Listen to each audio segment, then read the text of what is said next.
¿Qué tal? ¿Cómo están? La situación del país sigue siendo sumamente crítica. Vamos a conversar con el abogado constitucionalista, ex integrante del Tribunal Constitucional, Eloy Espinosa Saldaña, porque, doctor Espinosa Saldaña, gracias por estar con nosotros. Estamos muy, como le comentaba, muy contentos por su mejoría crucial en la salud.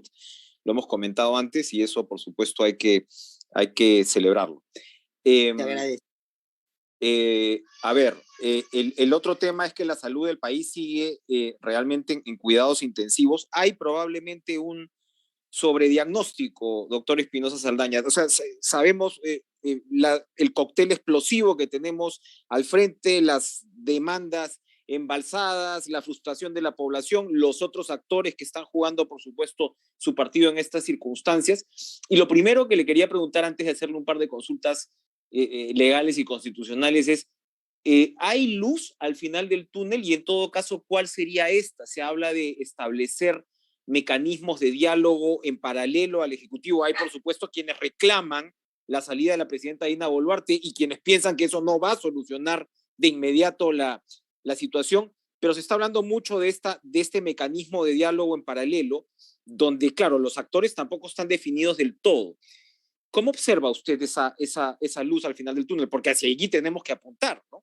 Yo creo que es el mejor camino, porque en primer lugar entiendo que el gobierno está equivocando la estrategia. O sea, no puede venirnos a plantear partes de guerra en la noche diciendo que están ganando una batalla, cuando tú y yo sabemos que para enfrentar este tipo de cosas se necesita, por un lado, inteligencia, claridad de cuál es el enemigo o los enemigos a enfrentar, que son gente que en este momento con agendas propias, como bien has dicho, están aprovechándose del pobre ciudadano que quiere vivir como se vive en Lima y encuentra una serie de retos, dificultades y que generan resentimientos. Entonces,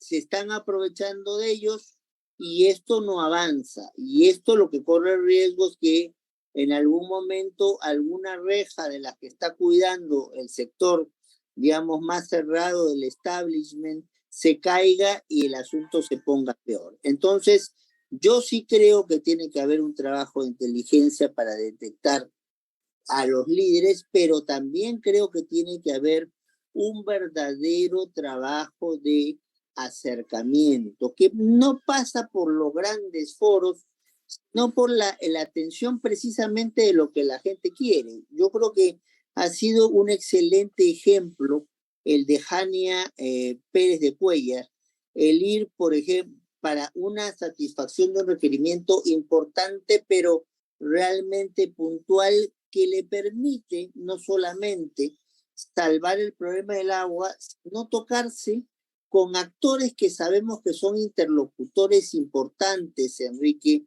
a nivel de las regiones y las provincias. O sea, todo el mundo sabe que una cámara de comercio bien organizada o un frente de defensa es más poderoso que un gobernador o que un alcalde. Entonces, hay que sentarse pues, con ellos.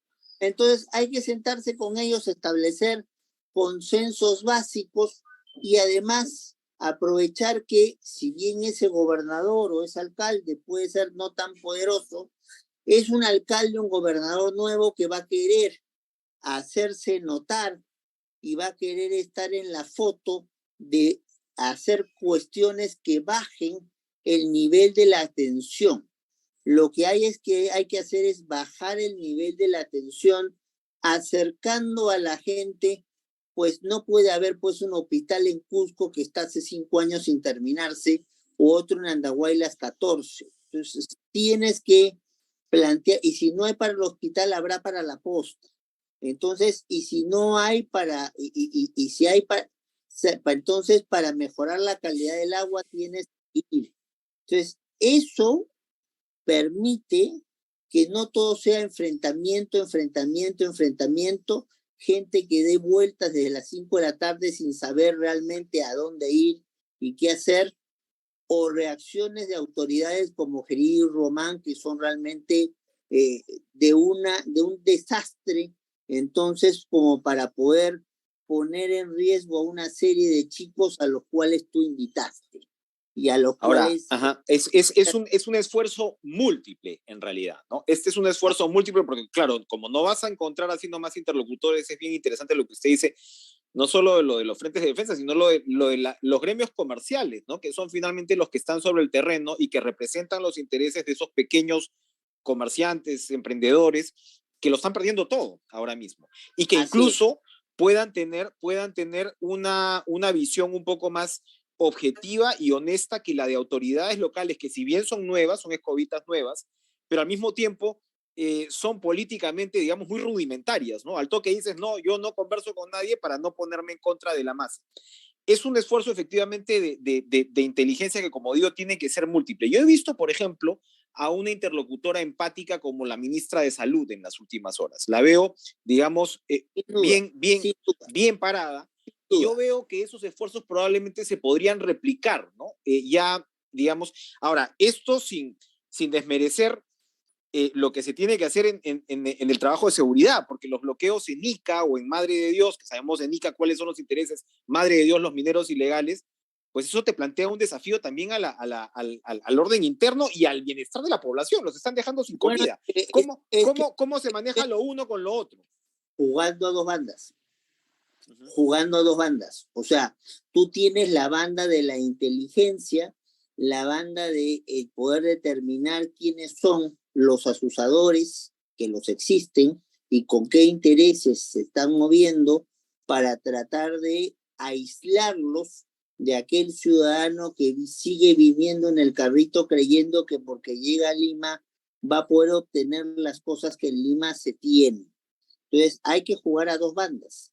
Y en la segunda banda no hay que hacernos ilusión en un primer momento de un gran desarrollo, porque no, la gente lo que necesita es atender sus necesidades humanas básicas. Entonces, cuando le estás haciendo huecos al oleoducto y estás quemando toda la zona ambiental, cuando lo que estás es con la tala volándote el equivalente de 39 canchas de fútbol en el país, cuando estás con la minería ilegal y estás sosteniendo con la minería ilegal a la trata de personas, lo que tú tienes es que enfocar esos problemas como problemas en los cuales el gobierno y el Congreso se aparece en algún momento, porque el Congreso debería tener un papel importante, incluso hasta se le ha dado capacidad de gasto, un papel importante para acercarse a los verdaderos interlocutores, acercarse a la Cámara de Comercio, decirles, o sea, bajar la tensión es vital y por el otro lado, no perder la vista a la otra banda, no perder la vista de que hay gente que está asusando, hay gente que está calentando el ambiente, que hay que determinar quiénes son y que hay que aislarlos. Ahora, el Congreso también reconozcamos que es, hoy por hoy, si todas las autoridades son, digamos, desacreditadas y demás, y son objeto de la rabia y de la ira, el Congreso es el actor radioactivo por excelencia, ¿no? Si nos ponemos como abogados del diablo, el margen de espacio que ellos tienen es poco, ¿o no? El margen que ellos tienen es poco, pero tienen decisiones claves que no pueden eludir. Ellos son los que tienen que determinar la decisión clave, por ejemplo, de para cuándo se convoca el proceso electoral. Y esa decisión, Enrique, es una decisión central, porque si convocas el proceso electoral para este año, entonces hay reformas políticas y hay reformas electorales que ya no se van a poder hacer y a tal caso van a ser responsabilidad del nuevo gobierno o del nuevo Congreso. Y eso hay que decirlo con todas sus letras. Y ellos, a su vez, más bien, buscan quedarse, y no es 23, sino 24, y quieren meter propuestas absolutamente impopulares en este contexto, como la bicameralidad o la reelección parlamentaria, lo que le van a echar es gasolina al anfo y van a terminar calentando mucho más el ambiente. O sea, eso que el Congreso se ponga de costado no sirve. El Congreso tiene que hacer definiciones para ver si vamos a elecciones con reformas políticas y con reformas electorales o nos arriesgamos a un poco más de lo mismo para que después los que hayan sido nombrados cambien el escenario de las cosas. Lo que no puede es no estar en el Congreso en la discusión. ¿Por qué? Porque el 84% de la población en Lima pide que se vayan todos y el 85% en provincia. Y porque el presidente del Congreso no pasa del 8% de aceptación. Entonces, hay que tener una posición clara de me voy, cuándo me voy y qué cosa dejo hecha antes de irme. Y sobre eso no hemos escuchado nada del Congreso y esperamos escucharlo muy pronto, porque mientras no lo escuchemos, obviamente el gobierno va a seguir jugando a yo estoy ganando la guerrita y vamos a tener a un grupo de gente sin dirección clara, sin liderazgo claro, pero con aspiraciones e incluso con resentimiento, dando vueltas por la ciudad de Lima y otras, y siendo aprovechado por grupos de asusadores de los más distintos pelajes. Terminamos ahí porque conversaba precisamente ayer con un investigador, ¿no?, de marchas, un observador bastante atento que suele estar en las marchas para un poquito comprenderlas, y la particularidad que él ha visto es precisamente la que usted dice. Son marchas donde no se ve liderazgo, donde hay esta suerte, ¿no?, de gente literalmente suelta en plaza, ¿no?